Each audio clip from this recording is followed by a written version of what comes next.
ni Pangulong Fidel V. Ramos. Ngayon ay may napag-uusapan at tungkol sa nasabing issue.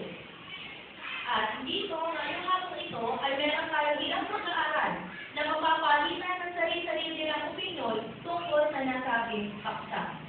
Natin ko ang dalawang tagapamagitan na sina JP at Giselle Palma upang ipakilala ang mga manlalaro sa ating gagawin debate sa atin.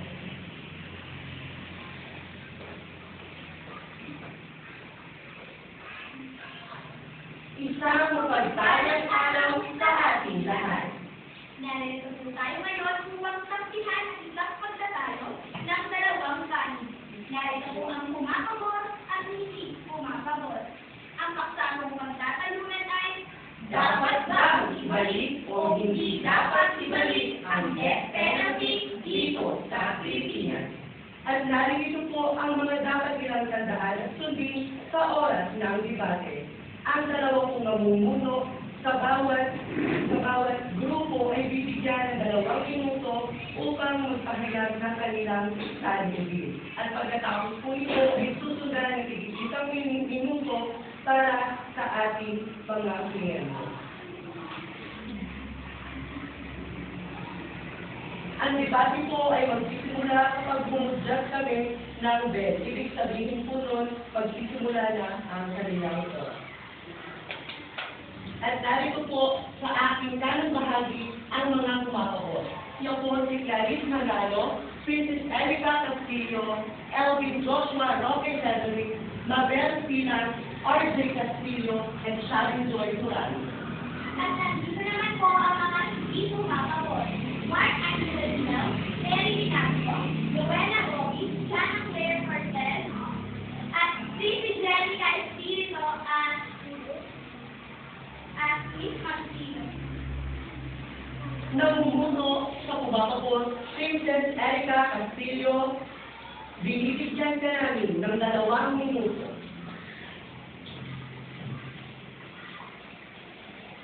Magandang hapon. Ito ang salupin ng aking grupo tungkol sa death penalty. Death penalty. Dapat ito ipatupad para sa siguradong seguridad ng mamamayang Pilipino. Sapagkat kung titignan mo ang ating lipunan, di ba karmanduman na krimen ang ating tatangkilan? Tingnan na natin sa bansang China. Di ba patuloy sila sa paggagawa ng death penalty ng kamatayang parusa sa lumang tao. Samantalang tayo dito sa Pilipinas, kapag nagkakasala ang mga banyaga, anong ginagawa natin? Deport. Puro deport na lang ba?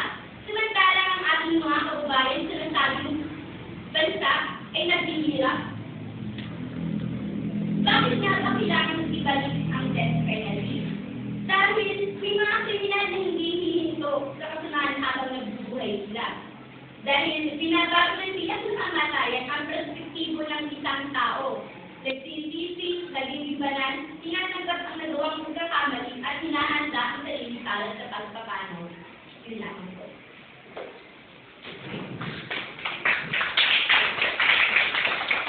Maraming salamat, Princess Erica Castillo. Ngayon naman, bibigyan natin ng 2 minuto ang namumuno sa hindi pumapabor, Mr. Jeremy Navio.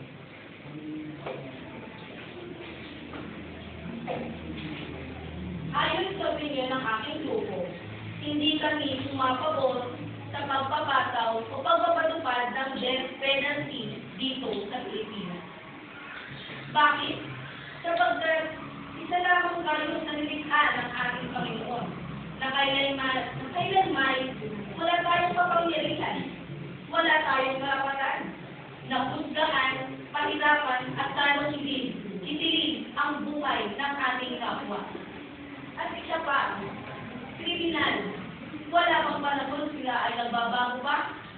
Kung kaya bigyan natin sila ng 2 pagkakataon upang sa gayon mamulat sila sa katotohanan. Sa katotohanan magbabago sa kanilang ganda. At sigit sa lahat, magpapaulan sa bansang Pilipinas. Salamat.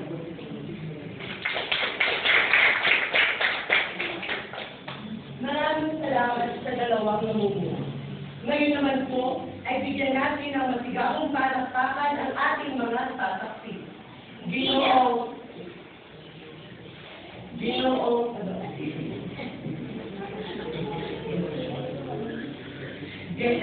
Dante Castillo.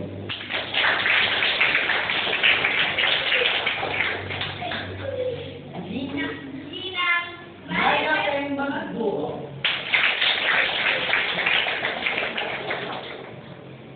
Gina Mayber Soto.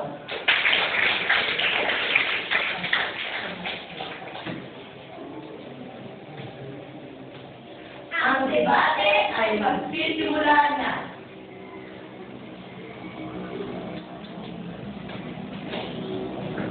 Sa lahat, tatanong ko sa inyo, ano ba sa tingin niyo nararamdaman ng bawal kami dyan? Na-rape yung anak, napatay yung anak, at yung nawalan ng mahal sa buhay. Alam niyo ba kung gaano kahirap para sa kanila? Yun, yung isang gustong bigyan ng tulog ng death penalty, ng closure sa damdamin nila, sa isip nila, para mawala yung nasabing tungkol. Isa pa, sa dami ng gumagawa ng present sa Pilipinas, hindi mo na mabibilang eh. Pero pag merong death penalty, may takot na nandun, para bantahan sila, para hindi na sila gumawa ng alibabog krimen. At isa pa, hindi naman ang deserve sila, di ba? Yung mga criminal gaya ng rapist, murderer, ano ba ang deserve sila? Wala silang paniwala. Yung consent nila, ubus na. Saka, ang death penalty, kagustuhan na natin ipapatay ang death penalty.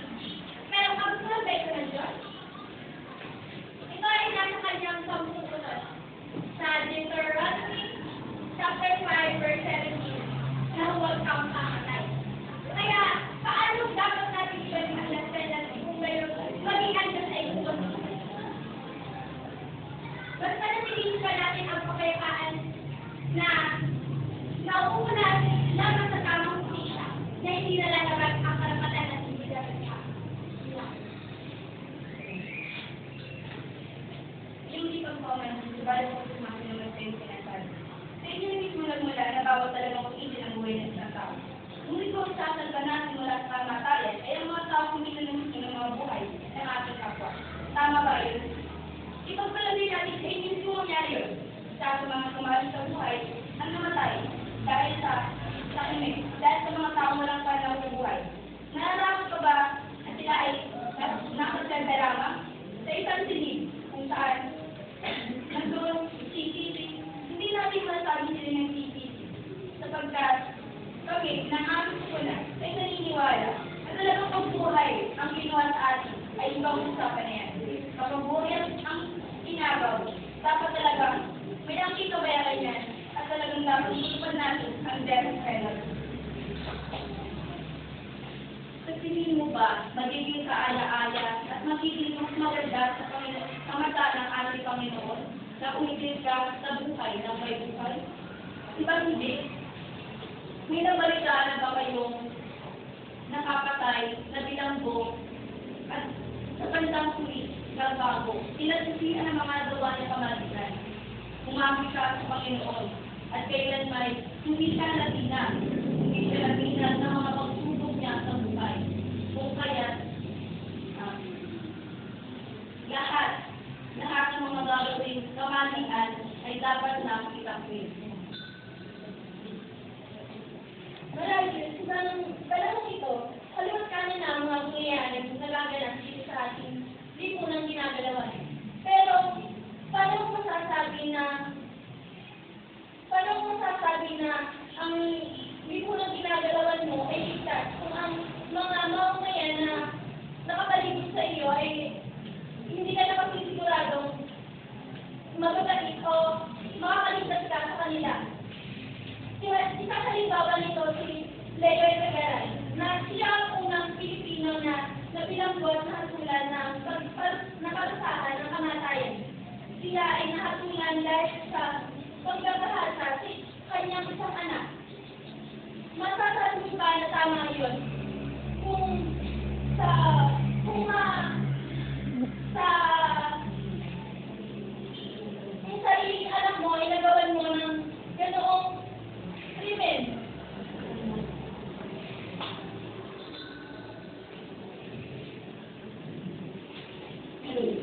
Bakit? Sa tingin niyo ba pag nagka-death penalty dito sa Pilipinas, maayos na to? Sa tingin niyo ba lahat ng makakain na may death penalty sa Pilipinas na natakot?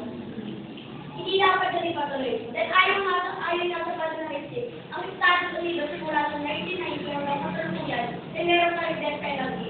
Pero ayon sa kanilang mga pananalisip, ang Britanya at saka ang Australia ay mas kaunti ang naging kaso ng krimen kumpara sa Estados Unidos sa walang death penalty. Diba? Kung may patutupan natin yan, ano yan? Para saan lang yan? Hindi naman halos lahat ng tao natatakot dyan. Ang dapat gawin natin is yung paulanin yung ating ikinumiya para walang magalang na krimen dito. Yun lang naman hindi ang death penalty na yan. Paano mo papaundan ang ating ekonomiya kung pati mga tao mamuli ng ating bansa ay nag-uumit na ng mga krimen? Sa ating natalang survey, meron tayong 381,453 na kaso ng krimen na nangyari mula 2010 hanggang 2015.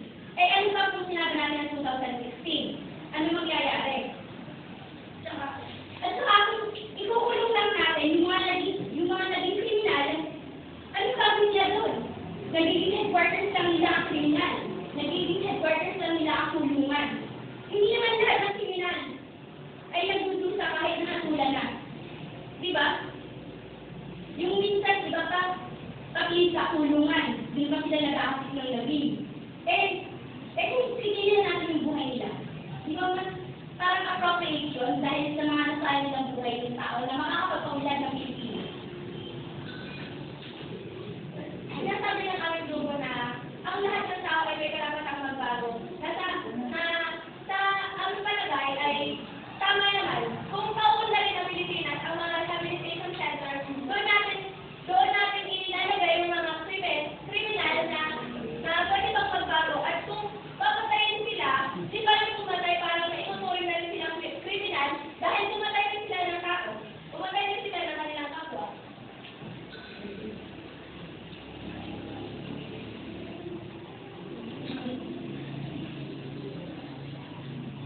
Ayon sa aking kapanig, hindi lahat ng kriminal na nakukulong sa kulungan ay nagsisisi. Ibigyan ko yan ng isang konkretong halimbawa. Sa isang taong kriminal na nakulong sa purutan, hindi natin masasabi na sila ay nagbabago. Sa araw na panayain sila, sa isang taong yun, mga nasa 30 katao lang ang magbabago. Eh, paano naman yung 70 katao na sila? Di ba magpapaulit-ulit lang yung circulation ng mga mangyayari?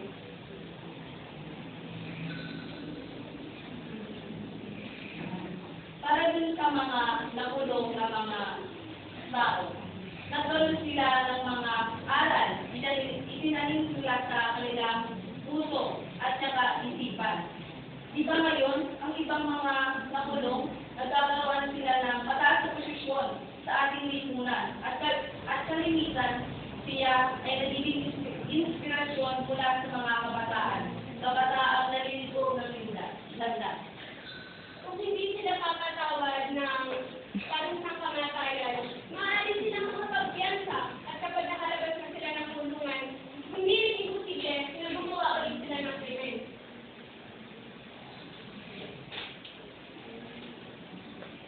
Yung sa death penalty, kunyari ay, isang halimbawa natin, mayaman. Nagkaroon siya ng kaso. So, ang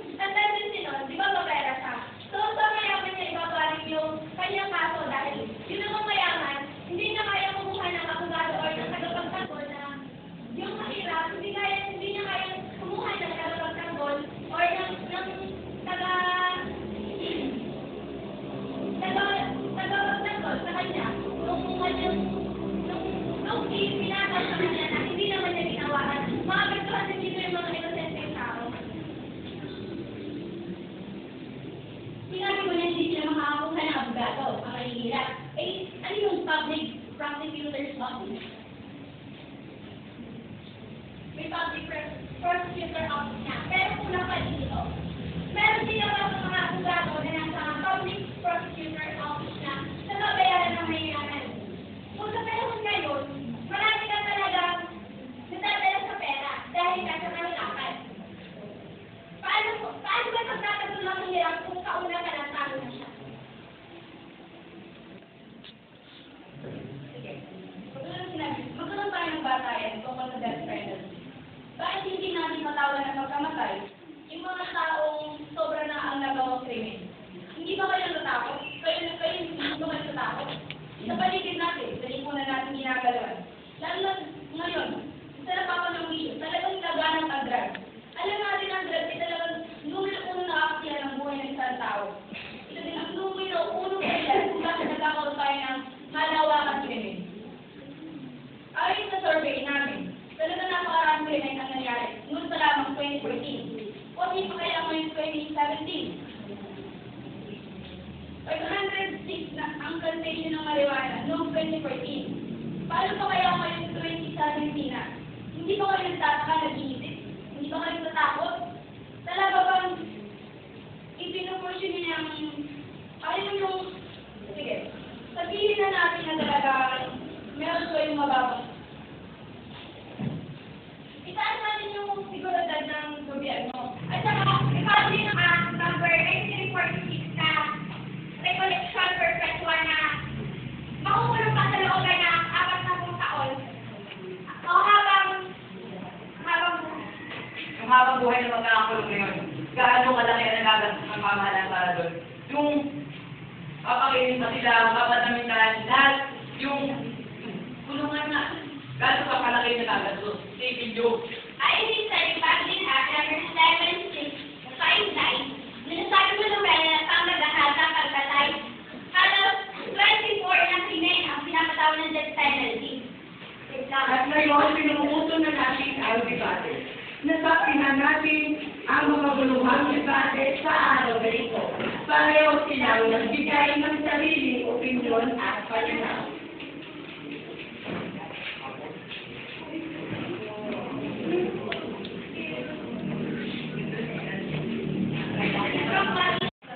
Pero saan ang galing iyon?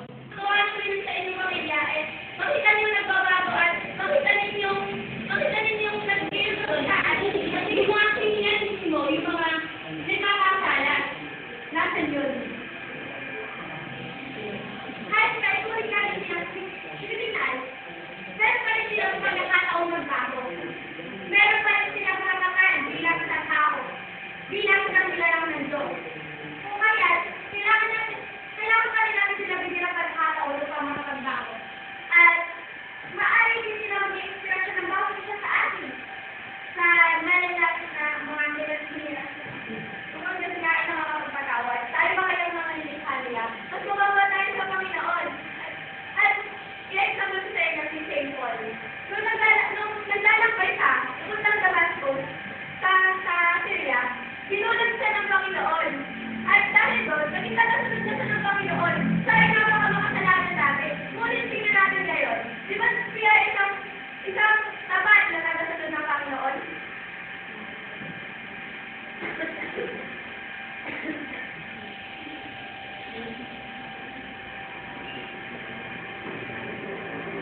Ikawarin ang sana tayo. Subalit siguro din natin ang niyaya. Kung karapatan ng isang tao na bawal talaga na walang sino man ang may karapatan ng kumisilakan ng ilan. Ang tayo sa mga kaibigan? Yung mga kaibigan na umitin ng sariling kapwa nilang buhay. Hindi ba talaga kayo naaawa sa mga pamilyang nawala ng mahal sa buhay? At ang tanging hindi ng mga pamilyang yun ay ang usisa. Ang tanging nila sinisigaw ay buhay para sa kanilang mga taong minamahal. Tapos sasabihin niyo, bakit nilalabag ng death penalty ang karapatang panlao ng mga kriminal? Bakit? Di ba nila nilabag yung karapatang panlao ng mga ginawa nila? Panakot sa kanila para hindi gumawa ng masalanan. Nasa alumang panahon. Death penalty, isa yung malaking panahon na. Alam mo kung bakit? Kasi, gano'n kalaking takot na ibabaw sa mga kriminal na death penalty. kamatayan na nasa harap mo, kung gagawa ka ng krimen. May-isipan mo ba gumawa ng krimen kung kamatayan na nakapasok sa ulo mo? Ipinatutupad ang death penalty para sa mabuting dahilan. Yun ay upang pigilan ang mga vigilante na inilalagay ang bansa sa kanilang mga kamay. Ang hirap kasi kapag sinabi yung death penalty, puro negatibong dahilan lamang ang ating naisisip. Ang presidente natin mismo, kasalukuyan presidente, sa President Duterte, sinabi na niya na ang death penalty ay hindi para panakot, kundi para pangbayad sa mga krimen na ginawa nila. At hindi ba, yung mga kriminal ay, di ba sila din yung mahihirap? Kasi wala nga silang kasi, kunyari, kriminal, nagnakaw. Di ba mahirap sila? Kaya sila magnanakaw. Yun yung sinasabi namin na corruption na ibigay nila sa mahihirap. Yun yung parang ituan sa mga corrupt na mga tao sa gobyerno para dun sa mahihirap ibigay para hindi na magawa yung krimen. Ang hirap din sa ating bansang Pilipinas, kung sino pa yung may mataas na posisyon sa ating pamahalaan, sa ating gobyerno, isa pa yung nagpapamulo at papanimula o isa pa yung pinagmumula ng bolo at maaaring ikabagsak ng ating bansang Pilipinas. Kung sinabi namin kanina, magkaroon tayo ng batayan tungkol sa death penalty. Hindi pa sa nagnakaw, paparusahan na natin agad ng kamatayan. Doon tayo mismo sa mga kumitin ng buhay. Hindi porket nagnakaw sila, patay agad. Hindi ko na nais maliwanag na kami dito. Kung sino man yung kumitin ng buhay, tumatay, alam natin mali ang tumatay. Subalit wala na tayo isang naiisip na parang kung hindi lamang. Talagang labanan natin ang sa ating bansa. Ang death penalty lamang ang aming solution. Ayon nga kay Makani, mas tunay natin na pansin ang mabilisang pagsulit sa mga kriminal upang makaulit pa natin yung ating bansa. At kung aalisin ang death penalty, mas magiging tutuloy natin itong malaking biyaya para sa ating bansa upang mapaulat natin ang ating bansa. Nasa ng pagmamahal, nasa ng respeto, nasa ng dignidad, nasa ng karapatan ng mga tao pinisisiyan ng buhay ng mga kapwa natin.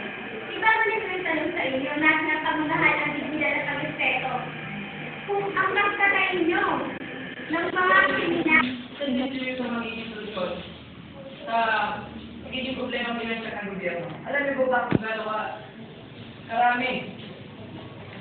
Milyon-milyon na nagagastos ng gobyerno para sa mga rehabilitation center, kulungan, at saan napupunta sa mga hindi nabababag ng kriminal, sa mga nagpapaulit-ulit ng kriminal ng mga kriminal. Pag-isipan niyo na ba yun? Death penalty.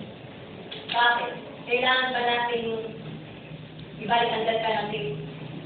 Ayon sa aking napulong or nakala, noong panahon ni Administrasyon dating Pangulang Gloria Macapagal-Arroyo, hindi solusyon ang death penalty sa pagbaba ng krimen at hindi yun ang susi sa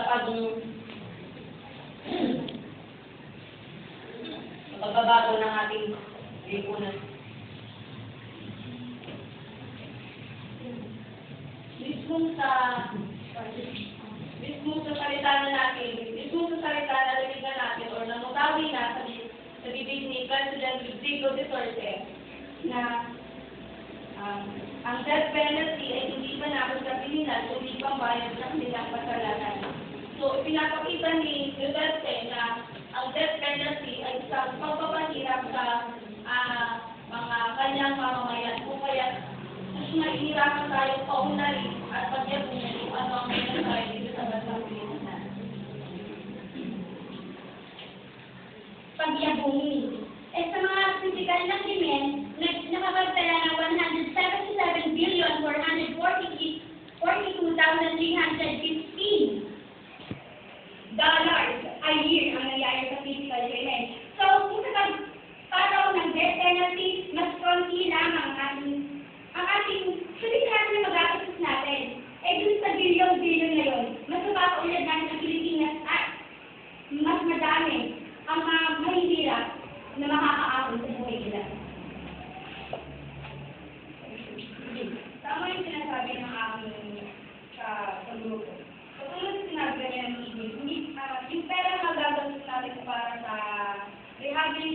rehabilitation center. Bakit hindi na lang natin yung ipamigay sa ating mga kababayan mas merong hirap na pamumuhay? Hindi ba? Sabihin na natin, buhay, ito, ihalimbawa natin na ang mga taong maraming bilang na gumagawa ng krimen dahil sa mahihirap na pamilya, na kinakailangan nila gumawa ng krimen, sabihin na natin para silang kumita ng pera. Bakit hindi na lang sila tulungang umunlad? Bilang isang Pilipino, bakit hindi na sila tulungang umunlad? Yung pera mabagastos natin para sa mga kriminal na hindi naman talaga totoong nagbabago, ay itulong na lang natin sa mga mahihirap nating kababayan. Kung pera lang din naman ang pag-uusapan, bakit di natin pag-unang pasin yung mga empleyado ng gobyerno ng kurap? Kung mas pinagtutuunan natin sila ng pansin, kung mas sinukunin nila natin, di ba mas marami tayong pera ang makukuha? Kasi kung papabayaan lang natin ang tulad na ng vice presidente, natuloy ng vice presidente, pero nangungarap sila. Kung mas pagtutuunan natin sila ng pansin, mas maraming pera tayong makukuha. Mas mapapaulan natin yung siguridad ng Pilipinas. Mas mapapaulan natin yung mga bilibid. Mas mapapaganda natin yung mga rehabilitation center. Hindi yan penalty yung solusyon sa problema natin. Tama ang yung sinasabi. Sa'yo na mismo nang galing na yung mga nasa picture ang gumagawa ng kasalanan. Sige. Kung ipapatupad namin ng death penalty, sila na mismo mga may posisyon ang gumagawa ng kasalanan. Kung sila ay dahil sa sobrang namin kasalanan na kanila nagawa, sila ay mapatusahan ng kamatayan. Magiging maluwag ang lahat. Ang lahat ng kanilang mga nagawang kasalanan, talagang mababayaran nila ng gusto. At mawawala mismo sa ating lugar. Ang talagang korupsyon sinasabi rin. Kaya nga may present dapat ibalik ang death penalty dahil sa dumarami ka